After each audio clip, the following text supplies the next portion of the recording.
So the New England Patriots just drafted Mac Jones. I don't really know how I feel about it. They didn't have to move up to get him, so that's a huge plus. You just sit where you were, you don't have to move at all, and get him at 15th overall. My concerns with Mac Jones, obviously, you play behind the best offensive line in the country with the best running back in the country. Arguably, you had Devontae Smith, you had Jalen Waddle for a period of time, so you have all this talent around you. You're now going to a New England team that has a tremendous offensive line, a highly underrated offensive line, a stable of running backs, but not a fantastic running game.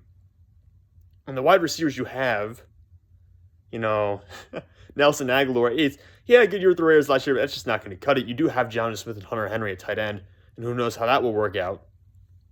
Ultimately, I am a little concerned here, though, because look, people compared Mac Jones in the pre-draft process to Tom Brady. There's not many similarities there. The only similarities there are that they're white and they're slow. They're white and they're pocket passers. That's the similarities between the two guys, really. I mean, Brady was not a highly drafted guy coming out of Michigan. The head coach at Michigan was trying to replace him for a period of time at quarterback. So there's no similarities here between these two guys realistically. There just aren't. And with Mac Jones, I am a little concerned. Like I said, best offensive line. Even when he was blitzed, he wasn't facing a lot of coverage or a lot of pressure. I mean, he was pressured, under 19% of the time? You're not going to get that in the NFL, even with the Patriots' offensive line. You're not going to get 500 yards of thrown to open wide receivers, which is what he had at Alabama. You're just not going to get that. So it's going to be a very different life now that he's in the NFL.